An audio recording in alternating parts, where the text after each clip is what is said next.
就是恐怖袭击这个东西就是很难防的，就是说你知道有人要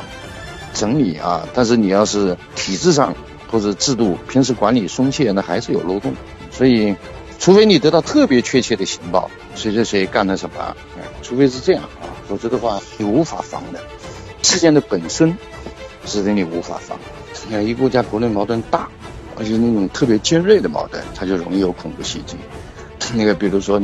内部民族矛盾、宗教矛盾，很多大国都有啊，但是俄国内部的这个矛盾尖锐程度比较高，这是一个。另外就是治理能力应该讲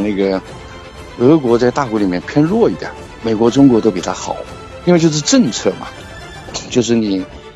政策比较容易得罪人，你遭到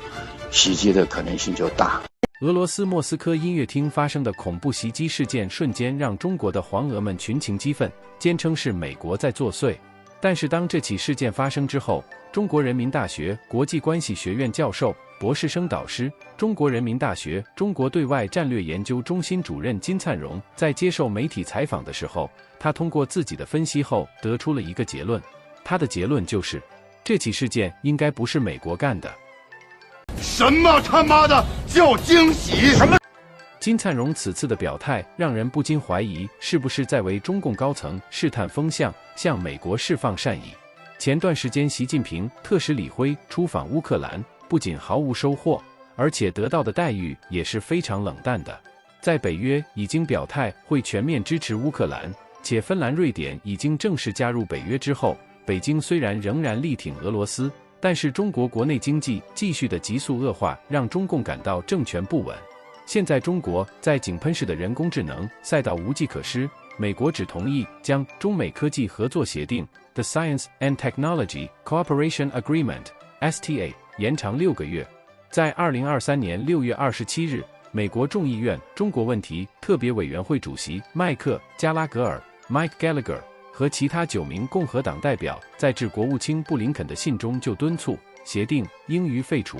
信中表示，中华人民共和国利用学术研究人员、工业间谍活动、强制技术转让和其他策略来获得关键技术的优势，从而推动解放军的现代化。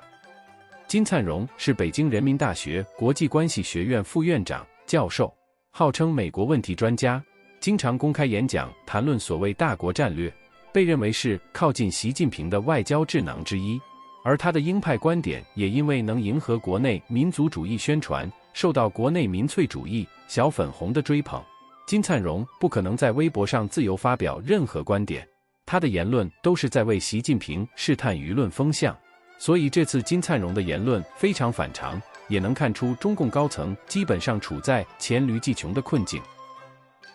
中共向来善于控制舆论，也不在乎舆论，即使是刚刚过去的新冠疫情3年，都不让再在任何场合提起，甚至不准在教科书中提及。但是眼下的经济困境是真实的没钱了，没有先进技术，不能对军队武器进行有效装备。看着俄罗斯在战场上的窘状，现在连瑞士都开始对俄罗斯账户进行冻结，中共再也不能用世界工厂绑架华尔街，操控民主国家的政治选举。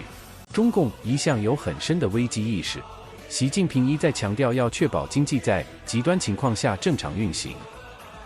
好了，小伙伴们，今天的视频就到这里，希望大家喜欢，记得订阅我的频道并分享您的看法，我们下期再见。